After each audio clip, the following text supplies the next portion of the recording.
Baruch ata Adonai Eloheinu melech haolam shakol niya bidvaro.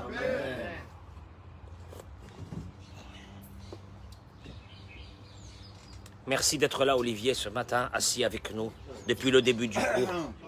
Kol hakavod, toda rabba. Pour la réfoua shelema de Yinon Chai Ben Routi. Bezrat Hashem, Kadosh Baruch Hu lui envoie un miracle, amen. Zchut limud Torah. Yonatan Meir, Mordechai, Chaim, ils vont rajouter Chaim. Mordechai, Yonatan Meir, Mordechai, Chaim, Ben Rachel. Et encore pour la réfoua shelema. Alors, Joël Teila Batodet. Lise Noémie Bajuli Frecha. Monique Esther Batodet. Jocelyne Batoraïda. Victor Ayouch Ben Odet. Maurice Moshe Ben Odet. Regardez ça, on a commencé à dire les noms des malades et il y a le soleil qui d'un seul coup est sorti comme ça vers nous. On l'a pas vu depuis ce matin. Sarah Colette Bat-Louise. Yoshua Dema. Leinu Nishmat Moshe Ben Mordechai Shehayom Pekudat Shenato Ruach Adonai Telechenu Began Eden. Et Leinu Nishmat Rina Bat Naomi Gila Salomé Rachel Per Chaya Bat Miriam Yossi Yosef Mesod Ben Rina et Penina Bat Suzanne Alfred Nissim Ben Yitzhak. Ça c'est Leinu Nishmat.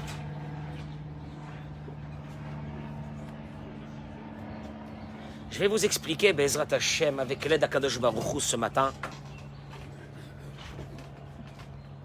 pourquoi il y a certaines personnes qui voient des choses que nous, on n'a pas vues. Ça peut être dans les affaires, ça peut être dans la vie courante, ça peut être quand il y a un danger, ça peut être quand il y a une réussite. Il y a des personnes qui ont cette faculté de voir ces réussites. Et il y a d'autres qui sont aveugles. Il y a un danger qui va arriver, ils ne le voient pas. Il y a une réussite qu'ils auraient pu la prendre, ils ne la voient pas. Quelle différence qu'il y a entre un œil et un œil. Alors ce matin, fais vite, fais vite. Qu'est-ce qu'il y a? Alors d'abord, je voudrais dire Boker Tov de Poleg Iriamim, à tous nos amis qui se connectent avec nous, juste que ce soleil me dérange. Alors, je vais me rapprocher un tout petit peu, un chouïa. Voilà. Et voilà. Vous n'avez pas de soleil, là, vous avez du soleil. Vous avez plein de soleil, là. Je sais pas. Attends une seconde. Je vais m'asseoir. On va m'asseoir. Essaye de te sauver du soleil en Israël. Ah. Voilà. Se sauver du soleil en Israël, c'est presque impossible. Parce que le soleil est avec nous. Et même là, c'est juste. Bon, allez, c'est bien. Stéphane, juste qu'on te voit derrière. Bracha v'atzlacha. Très bonne journée pour vous toutes et vous tous qui vous connectez avec nous pour ce cours de Torah exceptionnel. Il sera basé aujourd'hui sur l'un des livres. Ce livre s'appelle Mima'yene HaYeshua, qui a été écrit parmi tant d'autres par mon papa. Qu'Akadosh Baruch Hu lui envoie réfoua shelema. J'ai découvert quelque chose hier soir d'exceptionnel. Parce qu'il s'est passé une histoire dans la paracha. Je vous demande d'écouter. Vraiment, vous allez prendre quelque chose de concret dans la vie. Les anges descendent à Sodome et Gomorrhe avec une mission. Éradiquer le mal du monde, la méchanceté, l'égoïsme. Dieu avait béni ces contrées. Les richesses étaient inestimables. Et ils sont rentrés dans un modèle socialiste. Que toutes les richesses, on les garde, elles seront pour les habitants du pays et qu'aucun étranger n'a le droit de rentrer dans ce pays. Parce qu'un étranger va amener un autre étranger qui va amener un autre... c'est un peu le problème de la France. C'est ce qu'ils sont en train de dire aujourd'hui. Un étranger va amener un autre étranger et nos ressources à nous, Et nos ressources, regardez que le monde n'a pas changé hein, depuis. Hein. Et nos ressources vont disparaître. Et donc Dieu décide de détruire Sodome et Gomorrhe. Le seul problème, c'est qu'il y a Lot avec sa famille à Sodome et Gomorrhe. Comme dit le verset, que Dieu est parti chercher le Mashiach à Sodome et Gomorrhe. Puisque de l'autre va sortir le peuple de Ammon et de Moab. Ruth la Moabite va être l'arrière-grand-mère de David Amelech. Alav Shalom. Imagine-toi si on avait perdu ce bougre de l'autre. Qu'est-ce qu'on aurait été, nous, aujourd'hui? On n'aurait pas eu le livre de Tehillim qui nous sauve la vie. Et pas seulement ça, on n'aurait pas eu ces rois d'Israël et on n'aurait pas eu le Mashiach. On est parti le chercher. Et voilà que quand les anges, après toutes les péripéties qu'ils ont passées là-bas, ils vont lui dire une chose. Ok, moi, Shachar Allah, et l'aube se levait, les anges pressèrent l'autre. Lève-toi, prends ta femme et tes deux filles, de peur que tu ne sois anéanti à cause de la faute de la ville. Il était en train de tarder, il ramassait son fric. Il ne pouvait pas partir comme ça. Alors les hommes se saisirent de sa main. Les hommes, c'était des anges. De la main de sa femme et de la main des deux filles, dans la pitié de Hachem à son égard. Ils le firent sortir et le laissèrent hors de la ville. Et ce fut alors qu'il le faisait sortir que l'un dit, « Fuis pour ta vie, ne regarde pas derrière toi, et ne t'arrête nulle part dans toute la plaine.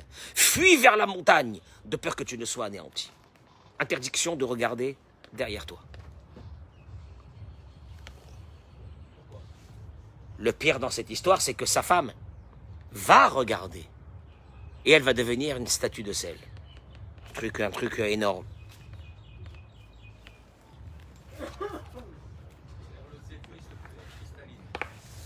Vient le Nachmanide et nous fait découvrir quelque chose d'énorme. Dans la paracha de cette semaine, le Nachmanide dit la chose suivante. Partagez-moi ce cours, mesdames. Vous avez intérêt à le partager. Pour que ces messieurs le voient.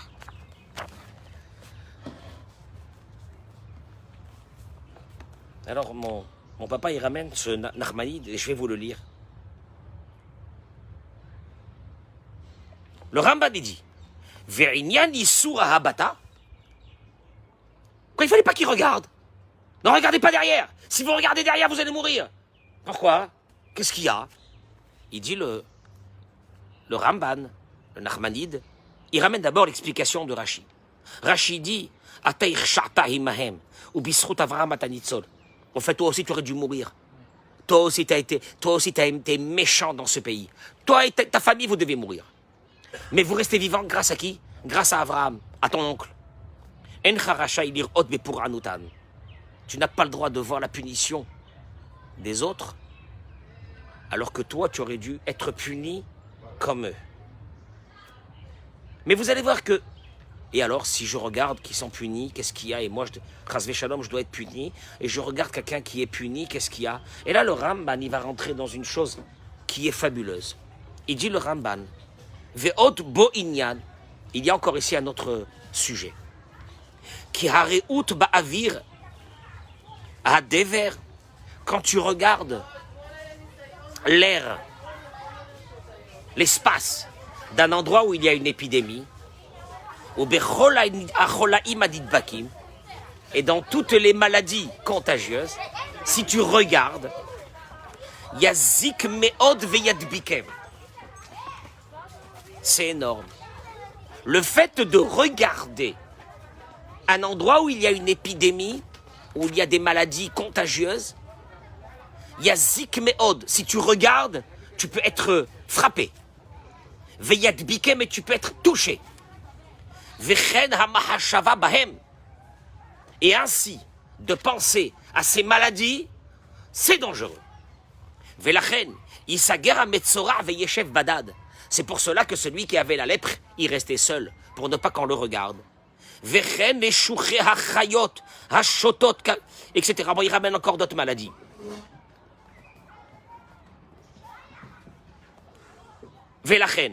Et c'est pour cela. Haïta ishto netziv melach. Sa femme est devenue une statue de sel. Qui bat à makab marshavata. Kasherata gofrit va melach. Quand elle a vu le soufre et le sel tomber sur la ville, en regardant ça, c'est rentré à l'intérieur de sa pensée, de son...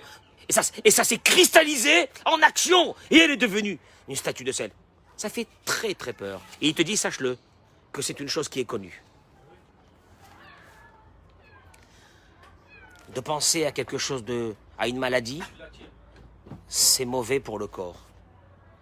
De regarder des maladies contagieuses, il ne parle pas des maladies, c'est Chazvé Shalom, des maladies contagieuses, quand tu regardes des gens qui sont atteints d'une maladie contagieuse, tu te connectes par tes yeux à cette maladie. Bikur Cholim, quand tu vas faire Bikur Cholim, tu ne vas pas faire Bikur Cholim à des personnes qui ont des maladies contagieuses. Ça, c'est très dangereux. Surtout pas. Tu vas pour des maladies qui ne sont pas contagieuses. Mais si c'est des maladies qui sont contagieuses, au moment où tu vas regarder l'autre qui a cette maladie contagieuse, quelque part, tu te connectes à lui par ton esprit, et il se passe quelque chose d'énorme dans tes yeux, c'est que tu prends cette maladie sur toi. Ça fait peur quand tu entends ça. Que ça veut dire? Quoi, là, la vision, elle amène une chose pareille. C'est les mots du Nachmanide. Je peux rester 1 heure sur ce Nachmanide pour expliquer tout ça, mais on a d'autres choses à faire.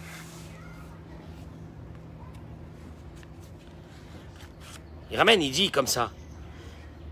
Qui basé chez Noten Enav Badavar. Mon père, il dit, au moment où tu mets ton œil sur quelque chose, Areou Mekacher Atzmuto Ladavar. Il y a une liaison, une connexion totale entre la chose que tu es en train de voir et toi. Écoutez bien, c'est la Torah qui le dit. Quand tu regardes quelque chose que tu ne dois pas regarder, au moment où tu te connectes avec cette chose-là, l'envie de posséder cette chose s'empare de toi. Venid malo. Et mieux que ça, il a l'impression que cette chose doit lui appartenir. Elle est en lui. Elle est en lui. Il y a des personnes qui te disent, je suis habité par ça. Je peux pas, je vais devenir fou. J'ai vu cette femme-là, je peux pas. Et ce lien qu'il a eu avec cette chose qu'il n'aurait pas dû voir, ou avec cette personne qu'il n'aurait pas dû voir, elle est en lui, elle le poursuit toute sa vie. S'il ne fait pas teshuva sur ça, pour qu'il se libère de cette possession, ça fait peur. Tu regardes quelque chose que tu ne dois pas regarder, tu te lies à elle comme ce Lot, au moment où c'est qu'il devait regarder, qu'il ne devait pas regarder ce qui se passe derrière lui, la mort qui se passe derrière lui, sinon il va se connecter avec cette mort-là. Elle va s'abattre sur lui aussi, il n'y a rien à faire. C'est-à-dire qu'il y a des, comment dirais-je, des forces dans cette vision qui est inestimable. D'ailleurs, la Torah le dit, interdiction de regarder le visage d'un rachat, d'un méchant. Tu t'imprègnes, ça rentre à l'intérieur de toi. C'est une force énorme, mais c'est pas ça. C'est que ce que tu as vu va t'habiter maintenant à l'intérieur. Il va rentrer à l'intérieur de toi. Tu peux pas dire, je regarde quelque chose, je regarde. Juste, je regarde. Ça te rentre à l'intérieur de toi, à tel point qu'il dit le Nachmanide, attention, c'est très dangereux de regarder des maladies contagieuses. Parce que tu risques, parce que en la regardant, elle rentre dans ta pensée. En rentrant dans ta pensée, elle se cristallise aussi en maladie. Ah ben, oh ben justement, ben on va voir. Rabbeinu Moshe Chaim Luzzatto, dans le Mesilat Yesharim, il écrit. Écoutez les mots de Rabbeinu Moshe Chaim Luzzatto, c'est pas n'importe qui. Ki hine, ma shemate ateva, el ata'anugot ha'ele. Ce qui pousse la nature d'un homme à être attiré vers des plaisirs interdits.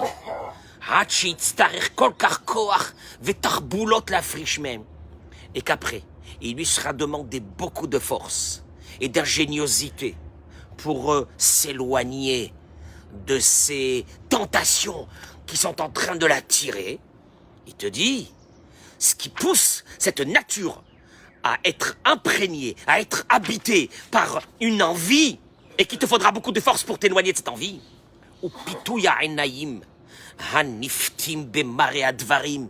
C'est les yeux. la tentation ne vient, il te dit, Rabbeinu, Moshe Chaim Luzzatto, écoute-moi bien, tu peux pas dire sur quelque chose, j'ai envie, si tu l'as pas vu.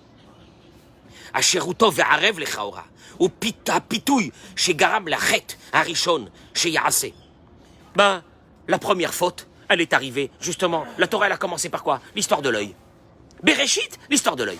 Adam et Ève, ils viennent de naître dans le monde, mais l'œil. Quoi l'œil? Vateri Aïcha, la femme a vu, Kitova etzle machal, que elle a vu que le fruit, que l'arbre était bon à être consommé. Vechita avahu la'enaim, et c'est un plaisir pour l'œil. Vatikar mipirio vatochal. Taf, taf. Elle prit le fruit et elle le consomma. Terminé. Il n'y a rien à faire. L'envie ne peut t'habiter, ne peut faire partie intégrante de toi que tu dis j'en peux plus, je vis de ça. Je vais en mourir. Tu vas en mourir, c'est parce que tu as ouvert tes yeux et que tu as regardé des choses qu'il ne fallait pas regarder. Haré, il en sort. Sheil malechet ha'ayin, kvaraya olam nitkan, il dit mon papa. Donc il en sort d'ici de ce Rabbeinu Moshe Chaim Luzzatto. Que s'il n'y avait pas eu la faute de l'œil, le monde aurait déjà été arrivé, abouti à son but. Il n'y aurait pas eu le Yetzer Hara dans le monde. Qui c'est qui nous a amené cette catastrophe de l'humanité? Parce qu'on n'aurait pas dû vivre un monde pareil. On aurait dû vivre un paradis. Re'iyat ha'ayin, l'œil. Hi ha'mata'a et Adam, c'est elle. C'est elle. Mata'a et Adam. Vous savez ce que ça veut dire Mata'a et Adam? Il n'y a pas plus trompeur que l'œil. J'étais avec mon épouse dans un mariage. Ça me fait rire. Et elle a rencontré quelqu'un d'assez célèbre. D'où elle le connaît, je ne connais même pas. Elle a vu combien de fois dans les réseaux.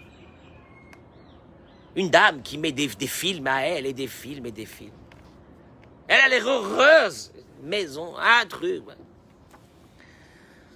Elle m'a dit, je l'ai vue avec son mari, elle n'a pas l'air heureuse. Et ça trompe pas les femmes. Hein.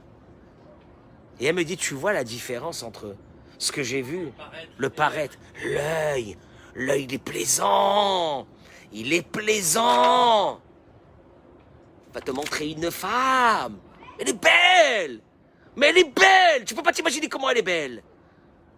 Mais peut-être que de vivre avec elle, c'est un enfer. D'où tu en sais? Peut-être qu'elle est méchante. Peut-être que c'est une peste. Peut-être que c'est une égoïste, une égocentrique. Peut-être que c'est un monstre. T'en sais rien, toi. Mais elle est belle. Et combien d'hommes sont tombés dans ces pièges? Ils ont quitté leur femme pour une très belle. Ah, maman, qu'est-ce qu'elle leur a mis sur la tête, la très belle? Ah, qu'est-ce qu'elle leur a mis sur la tête, la très belle? Ah, mais qu'est-ce qu'elle leur a fait passer dans leur vie? Hé, je peux te dire qu'après le type, il s'est levé un bon matin, il a dit dommage pour ma femme, dommage. Hein? Ah, mais ça se paye très cher. Ça se paye très cher, la beauté. Mais vadaï, mais c'est beau, c'est plaisant. Yamata et Adam velokedet toto, bemachmorot ven moshia.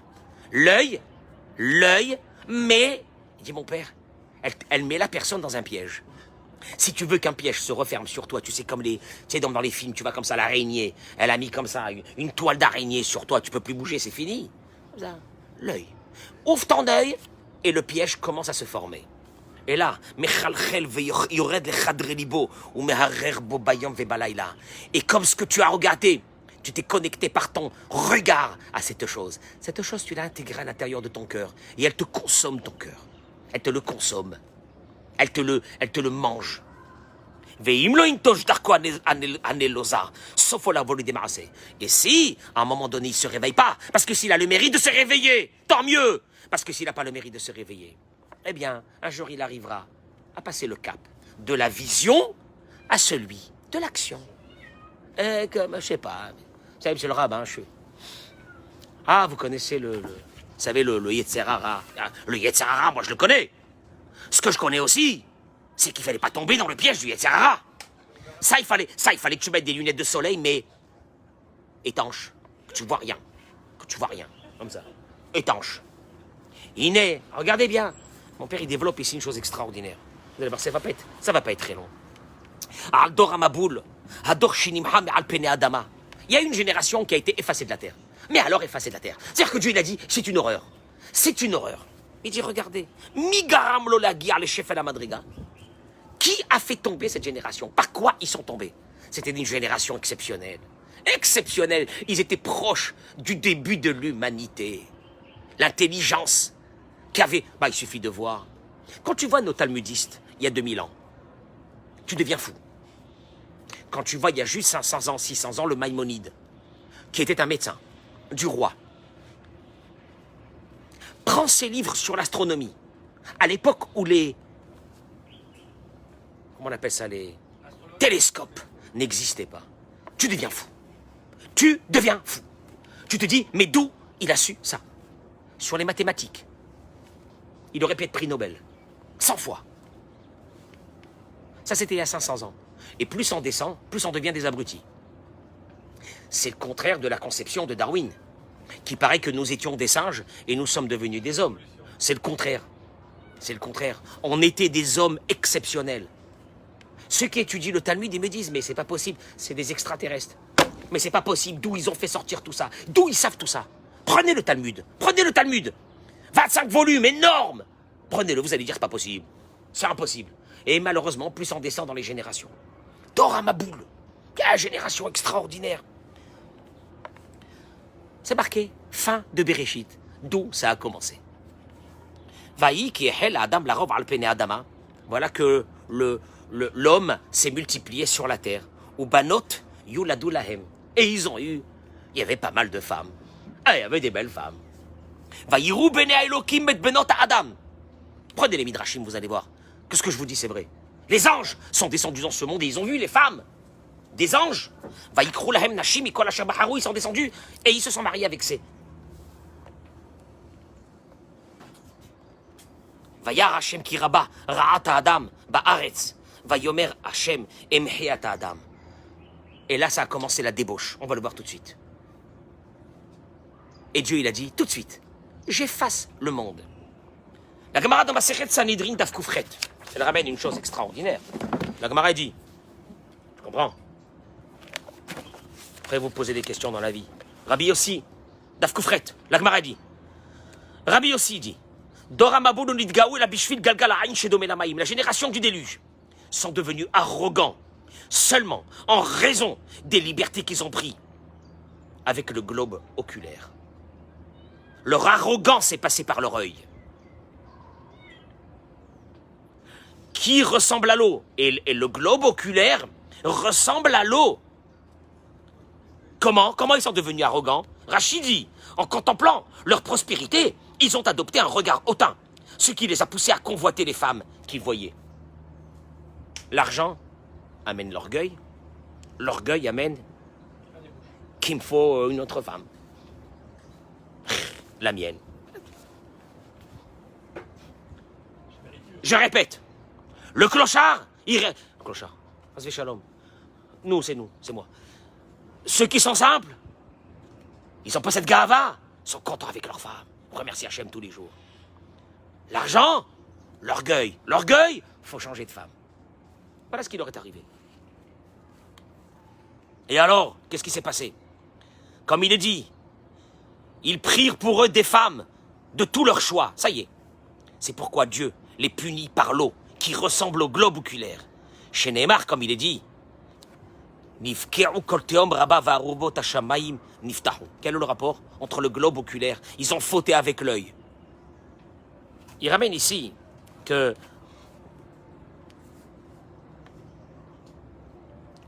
quelle a été la débauche. Vaïrou bene Elohim. Alors il y a certains qui disent c'est des anges, il y a certains qui disent c'était les enfants des dirigeants du pays. Ceci indique le niveau de dépravation qui régnait dans la société au moment du déluge. Les fils des riches et des puissants prenaient par la force n'importe quelle femme qui leur plaisait. Mariés, pas mariés, prenaient. Ils venaient, prenaient la femme qu'ils voulaient. Ah, on était dans une société énorme. Ils prenaient les femmes qu'ils voulaient. Mais ils vont le payer par l'eau. Pourquoi? Parce que l'œil ressemble à l'eau. Quoi? Comment? Il te dit, une source ressemble à un globe oculaire. Le globe oculaire, qui est humide et duquel coulent des larmes, dans la mesure où elle fait jaillir de l'eau à partir d'un petit endroit. Rachi dit, une source, c'est comme l'œil. L'œil, c'est un petit endroit, mais il fait sortir, tu pleures, il y a des larmes qui coulent. C'est une source. C'est la source oculaire. Dieu, il a dit, vous avez fauté par l'œil, je vous payerai par quelque chose qui ressemble à l'œil. Quoi? La terre va s'ouvrir et de l'eau va sortir et je vous efface de la surface de la terre. Voilà d'où est venu le Maboul. Voilà d'où est venue la destruction du monde. J'ai pas dit que si tu as une inondation à la maison, c'est qu'il y a peut-être un problème de l'œil. J'ai pas dit ça. Mais si tu as des problèmes avec des canalisations, avec de l'eau, peut-être qu'il faudrait regarder les yeux. J'ai pas dit ça. Mais il faut quand même. Mais quand même, il faut réfléchir. Nidbonena. Il dit. Le Ramban lui-même, il ramène qui c'est Béné à Elohim. Il y a certains qui disent c'était les enfants des dirigeants, des puissants. Et il y en a d'autres qui disent c'était des anges. Le Ramban, il ramène le Pirkei des Rabbi Eliezer, le Midrash. Shehem Malachim. Ce sont des anges. Chez Naflou Mimakom Kedushatam Minashamayim. Ils sont descendus de leur sainteté du ciel. Vehem, et ces anges, ils s'appelaient Uza et Azael. Ah ben voilà, on y est. Uza et Azael. Ils ont vu, les anges ont vu des femmes. Et ils sont tombés. Rashi Mevi, Midrash à la Pasuk, Kitovot Hena. Rashi ramène sur le verset parce qu'ils ont vu que les femmes étaient belles. C'est-à-dire,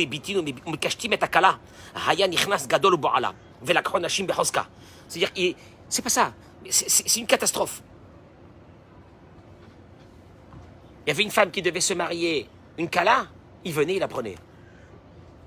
Il prenait des femmes, d'autres hommes mariés de force. C'est eux, ces anges, qui ont commencé à faire tomber le monde. Et c'est eux qui ont amené la débauche. Imagine-toi. Et d'ailleurs, les Kachayou Israël Makrivim Korbanot Biyom Kippourim.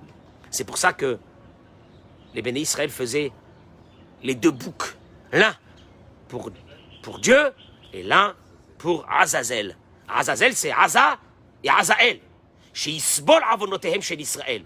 Veu Azazel chez Batora. Le Azazel de la Torah, c'est ces anges-là, Uza et Azael. Ils sont là encore en train de payer et on leur mène les fautes sur eux.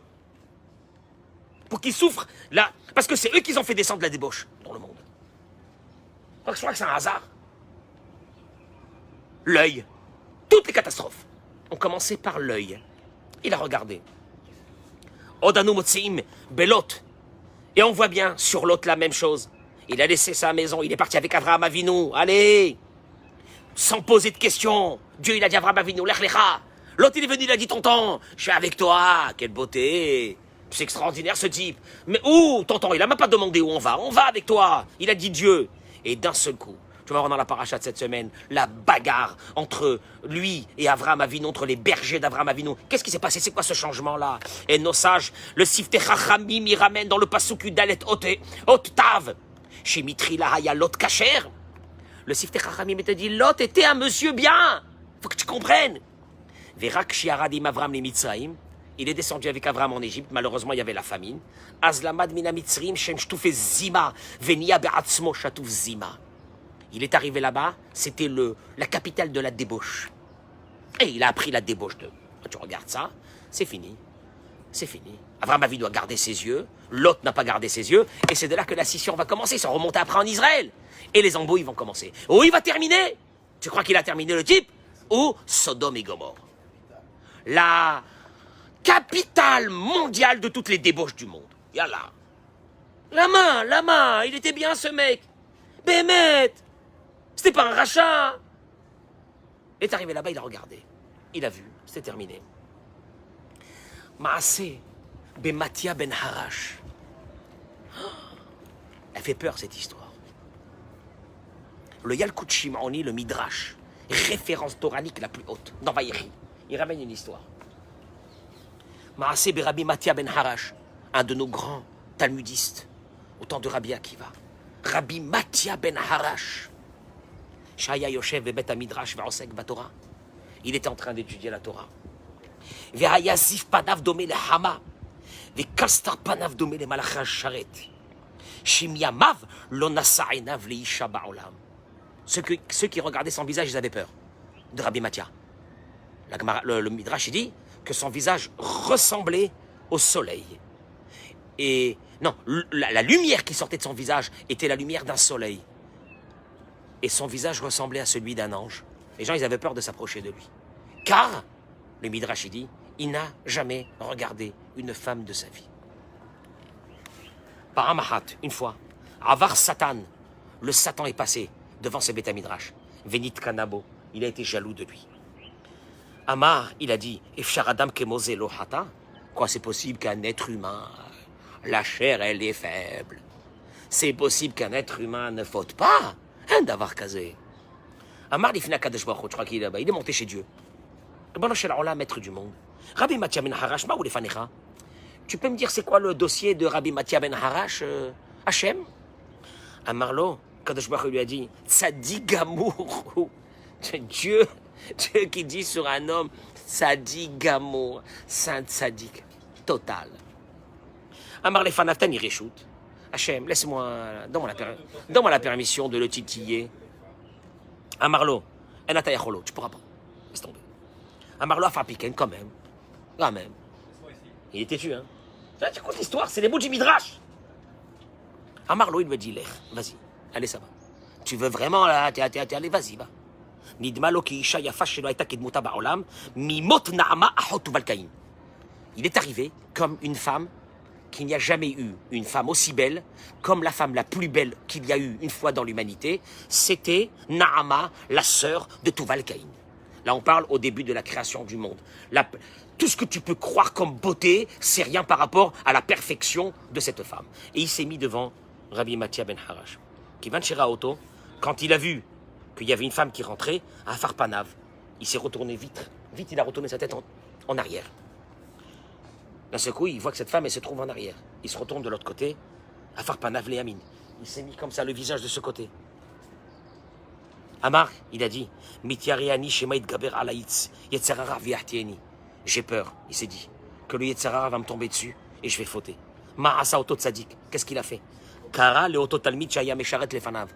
Il a appelé un des élèves qui était devant lui. Il lui a dit, Aveli Esh ou Masmer, apporte-moi un brasier et un morceau de fer, du métal, un pic au métal. Et Vilo Masmerim, il a fait rentrer ce pic en métal dans le feu, il est devenu rouge.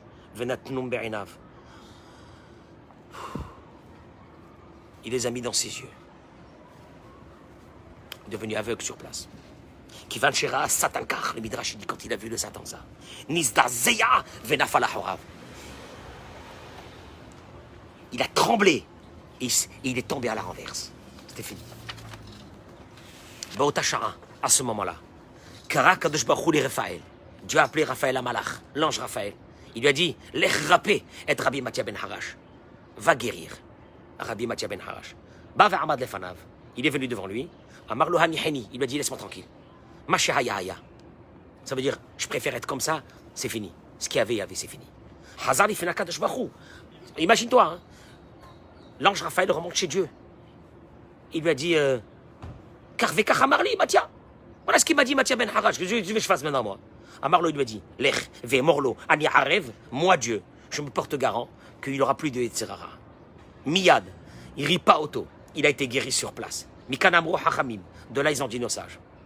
Ça c'est les mots du Midrash, hein. Ça c'est la Torah la plus haute du monde. Kol misheno mistakel banashim, tout celui qui fait attention de garder ses yeux, de ne pas regarder les femmes, en Yetzerara sholetubo. Il est garant. Il a une garantie que le Yetzerara ne l'embêtera pas. Tout a commencé de cette histoire. Juste une chose. Partagez-moi ce cours, mesdames. Partagez-moi ce cours.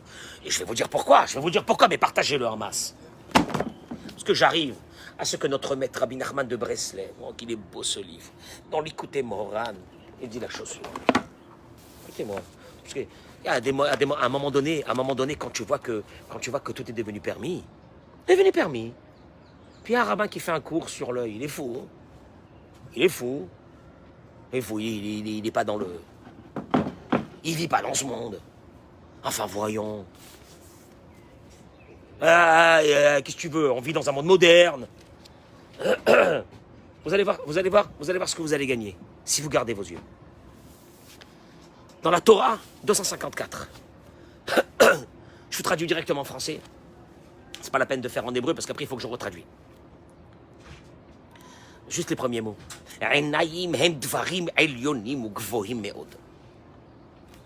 Mais quand tu dis qu'il a écrit ça il y a combien? Il y a 300-400 ans. C'est pas possible. C'est pas possible qu'il a pu écrire ça il y a 300-400 ans. Ce sont des choses que nous on a découvert aujourd'hui. Écoute Simon, ça c'est énorme. Il dit comme ça. Les yeux sont une chose particulièrement élevée et sublime, qui voit constamment des grandes et incroyables choses. Il te dit, écoute-moi bien, l'œil, c'est quelque chose d'une hauteur, l'œil a un pouvoir énorme. Elle peut voir des choses exceptionnelles, que tu ne peux pas t'imaginer qu'ils existent, ces choses-là. Quand quelqu'un dit, c'est pas possible, je ne l'ai pas vu, elle est passée devant moi, je ne l'ai pas vu. Il y avait une affaire, elle est passée devant moi, j'ai pas vu. Pourquoi l'autre il a vu? Ou bien, il va te dire, j'ai pas vu venir. J'ai pas vu venir la catastrophe. J'ai pas senti, je l'ai pas vu. Parce que l'œil voit des choses extraordinaires, il dit Rabbi Nachman. Quoi? Si l'homme avait des yeux intègres, si l'homme il avait des yeux propres, il comprendrait de grandes choses, simplement à partir de ce que ses yeux voient. Il y a des gens qui ont des pouvoirs dans leurs yeux. Ils vont regarder quelqu'un, ils vont te dire tout de suite qui il est. Ils savent. T'inquiète pas, ils savent. Ils vont regarder. Tu vas leur expliquer quelque chose. Tu vas leur demander ce qu'ils peuvent faire une affaire comme ça et comme ça, il va te dire tout de suite. Parce qu'il a une vision. Il voit des choses à travers son esprit que toi, tu ne peux pas voir. C'est dommage, il te dit, parce que l'œil a un pouvoir extraordinaire. Car il voit constamment. Si ce n'est qu'il ne sait pas ce qu'il voit. Malheureusement, nos yeux sont tellement pas intègres, comme il a dit, que... Dommage, parce que les informations arrivent sans arrêt. Mais comme les yeux ne voient pas... Comment les yeux ne voient pas? Mais s'il y a une chose à voir, je la vois. Hachnoua, qu'est-ce qu'il est en train de dire? S'il y a une chose à voir, je la vois. Et si je la vois pas, c'est qu'elle n'est pas là. Il te dit, regarde. Regarde. Ainsi, par exemple, c'est pas possible. Je te dis, il y a 300-400 ans, il a écrit ça, c'est pas possible. Ainsi, par exemple, lorsque l'on fait passer devant les yeux d'une personne une chose de manière très rapide, l'homme ne sait pas ce qu'il a vu. Ainsi, même si au moment où l'on a fait passer la chose devant ses yeux, il l'a certainement vu, en une vision claire, il n'en reste pas moins qu'il ne sait pas ce qu'il a vu. Si je te fais passer quelque chose très rapide devant tes yeux l'ont vu. Ça, il n'y a rien à faire, ils l'ont vu. Mais tu ne sais pas ce que tu as vu. Comment on appelle ça aujourd'hui? Des messages subliminaux. Il te parle de ça, on dirait qu'il a écrit ce livre cette semaine. Et il continue, il dit. Car même si ses yeux ont vu la chose dans son intégralité, malgré tout, du fait de la vitesse, il n'a pas eu le temps de Qu'est-ce qu'il y a eu? Pourquoi la vitesse ne te permet pas de voir? Alors que tu as vu la chose. Elle est passée devant toi, donc tu ne peux pas ne pas l'avoir vue. Mais pourquoi tu n'arrives pas à la voir dans ton esprit? Il n'a pas eu le temps de transmettre la vision à son esprit. Le da'at à la connaissance. Ainsi, de savoir ce qu'il a vu. Il y a deux parties dans la vision. La première, je vois. La deuxième, je transmets à mon esprit. Mais comme la chose est passée tellement vite devant moi, que je l'ai vue, mais je n'ai pas la capacité, par la vitesse que le boucher est passé devant moi, je n'ai pas la capacité de la faire passer à mon esprit. Tu entends, oui ou non? Et c'est ça les messages subliminaux. On vous fait passer devant vous dans un film, des canettes de coca. Tu sais pas que tu as vu la canette de coca, mais tout doucement ça va rentrer. Elle est enregistrée à l'intérieur. Mais c'est subliminal. Toi-même, tu ne visionnes pas la canette de coca. Parce que tu n'as pas pu la voir, cette canette de cola. Pourquoi tu n'as pas pu la voir? Parce que simplement, il fallait du temps que tu la vois pour que tu la transmettes à ton da'at, à ton esprit. En effet, le fait de savoir ce qu'on en a vu dépend de la connaissance. Je vois, je transmets à mon esprit, et mon esprit me fait visualiser à l'intérieur ce que j'ai vu. C'est pas le fait... Mais oui, combien de fois ça nous arrive? qu'on est là dans une salle, on voit quelqu'un, mais on a la tête ailleurs, il nous fait comme ça, hein, et on ne le voit pas. Et lui après il te dit, je t'ai salué, tu regardais devant moi. Il y a voir, il y a transmettre l'image à son esprit. Ainsi, il comprendra, mais à cause de la vitesse, il n'a pas vu l'objet que par le seul pouvoir de vision. Il n'a vu cet objet que par le seul pouvoir de vision. Mais il n'a pas eu le temps de le faire arriver, cette chose, à sa connaissance. Tu vois? Il a vu, mais il ne la connaît pas. Il a vu, mais il ne la connaît pas. Car pour la connaître, il faut la transmettre. Alors il te dit, c'est la raison pour laquelle il ne sait pas... Dans le même sens, l'homme voit constamment avec ses yeux de grandes choses. Mais il est semblable à celui devant qui l'on fait passer des objets de manière très rapide, à tel point qu'il ne sait pas ce qu'il a vu. Comprends bien cela. Il termine avec ça. Tu vois plein de choses dans ta vie tous les jours. Le seul problème, c'est comme celui que les images passent très vite devant lui. Il les a vues. Ça n'a servi à rien. Parce qu'elles n'ont pas intégré son darat. Elles n'ont pas intégré sa sagesse. Pour qu'elles puissent intégrer la sagesse, il faut que tes yeux puissent voir. Il faut que tes yeux puissent faire un arrêt sur image. Et là, tu intègres. Mais pour faire un arrêt sur image, il faut que tu vois. Le seul problème, c'est que tu ne peux pas voir. Tu sais pourquoi tu ne peux pas voir? Bien parce qu'il a dit, si l'homme avait des yeux intègres, il comprendrait de grandes choses, simplement à partir de ce que ses yeux voient. Mon Dieu, on est des aveugles. On est des aveugles. Vous voulez voir des choses que personne ne pourra voir. Vous voulez... Parce que les images passent toute la journée. Tout le monde les voit. Mais 99% pour eux, c'est comme une image qui passe comme ça. Elle est subliminale, ils ne voient rien. Si tu vas avoir cette horma de la vue, que quand tu vois quelqu'un, atame vinoto, quand tu vois une situation dans le travail, tu te dis, elle est bonne ou elle est mauvaise. Quand tu vois quelqu'un qui est devant toi, tu dis pas, je ne l'ai pas vu venir ça là, il m'a banané. Non, non. Si tu avais une très bonne vue, tu aurais tout vu. La seule chose, c'est que l'œil est perverti par d'autres choses. Ne regarde pas. Tu regardes, tu intègres le mal en toi. Il fait partie intégrante de toi à tel point que le Ramban, il te dit, tu peux devenir malade. Si tu vois quelqu'un qui a une maladie contagieuse, elle va t'atteindre, il n'y a rien à faire. Tu comprends pas ça? Toi, tu as cru que la vision, c'était juste de voir, ben je vois. Non. Ton cœur, il devient tamé. Il devient impur par l'impureté de ce qu'il a vu. Et au fait, tu deviens un aveugle. Un aveugle. Tu es là comme ça, tu vois rien. Tu vas recevoir des baffes de tous les côtés et tu comprends même pas que tu les as reçus. Et tu sais même pas d'où ils sont venus. Et tu te dis, mais je comprends pas pourquoi j'ai pas vu. Et pourquoi l'autre il a vu? Pourquoi moi j'ai pas vu? Parce que l'autre il a gardé ses yeux. Parce que l'autre il a fait attention à ses yeux. Alors, bien sûr que ce cours est dédié surtout aux hommes. Mais moi je dirais aux dames, vous avez une mitzvah la plus haute au monde. Ne pas faire fauter les hommes quand ils vont vous regarder. Gardez les pauvres, ces hommes-là, les pauvres. Miskenim, ces hommes, parce qu'ils n'ont pas de tête. Protégez-les. Protégez-les avec cette sniout qui va faire que les hommes... Mais tu sais pas la mitzvah que tu vas faire vis-à-vis de Dieu? Une journée entière que tu vas t'habiller avec sniout. C'est une journée entière où tous les hommes qui t'ont vu, Chasvé Shalom, ils n'ont pas fauté. Après, tu vas rentrer le soir à la maison, demande à Hachem ce que tu veux. Demande à Hachem ce que tu veux. Demande à Hachem. Tu te rends même pas compte qu'est-ce que c'est. Demande à Hachem ce que tu veux. Tout a commencé par l'œil.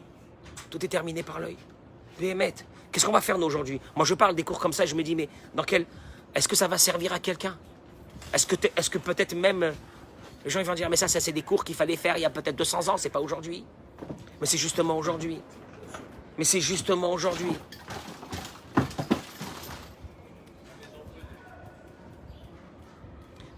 Et qu'est-ce que tu vas faire quand dans une maison, tout le monde est connecté et tout le monde regarde tout ce qu'il veut? Et après, tu te dis, mais... Tu te demandes, est-ce que c'est des êtres humains? Est-ce que... Manichar, qu'est-ce qui reste? Qu'est-ce qui reste de ces adolescents? Qu'est-ce qui reste? Tu les vois, ils sont là comme ça, ils te regardent. Ils regardent même plus. Même plus. Parce que leur cerveau voit tellement d'images à la seconde qu'ils ne regardent plus rien. Demande-lui de se lever le matin pour aller à l'école. L'école, c'est quoi? C'est de rester devant un livre. Il peut tomber malade, il peut vomir quand il voit un livre. Un livre, c'est des images qui ne bougent pas. Qui ne bougent pas. Il peut devenir fou. Il peut devenir fou. Il est habitué à 100 millions d'images à la seconde. Il va devenir fou. Tu vas le laisser devant un livre pendant plusieurs heures. Il ne peut plus.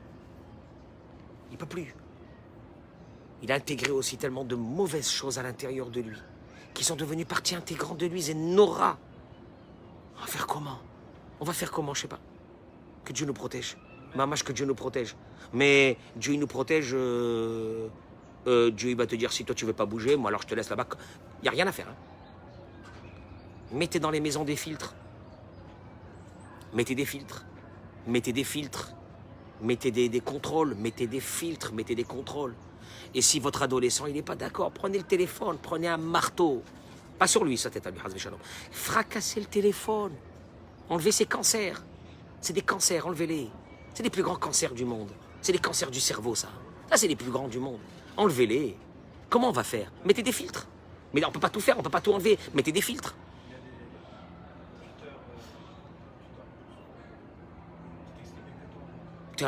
Mais vous êtes des malades. Vous avez confiance en vos enfants. Qu'ils ont 10 ans, 11 ans, 12 ans, qui sont très curieux, ils ne sont pas méchants. Ils veulent tout savoir, ils veulent tout voir. Mais vous êtes des malades. Vous êtes des grands malades, très dangereux. Il faut vous enfermer. Il faut vous interner. Comment c'est possible de faire une chose pareille? Quand il aura 20 ans, après avoir vu tout ce qu'il a vu. Je vous laisse l'image, hein, je vous laisse la suite. Je la dis même pas. Après avoir vu tout ce qu'il a vu. À 20 ans, dans quel état il sera? Les yeux. Les yeux. Et mettre les yeux. Moi, je vous dis la vérité. Moi, j'habite ici. Je m'interdis le canyon. Je m'interdis tout. Je ne peux pas rentrer dans le canyon. Impossible. Avec ma kippa, je ne peux pas rentrer. Alors, quand je dois rentrer à Super Farm, j'enlève mes lunettes. J'ai moins 8 et moins 7. Il va falloir perdre des lunettes thermiques. On voit que la chaleur, les ombres seulement. Je peux pas. Et je peux pas. Je peux pas. Beth Midrash, ici, c'est Beth Midrash. Alors ceux qui doivent travailler, ils doivent sortir travailler. Mais ils doivent faire attention. Ils doivent faire chose. Et pourquoi? Tu sais pourquoi? Parce que plus tu vas sanctifier tes yeux, plus tu vas voir des choses que personne ne peut voir. Tu auras des pouvoirs énormes. Tu n'as pas besoin d'être un grand sadique pour ça, je te jure. Si tu prends sur toi les yeux, tu peux devenir un lion dans ce monde. Énorme. Énorme ce qui peut t'arriver comme bonne chose. Je vous remercie beaucoup. Très bonne journée.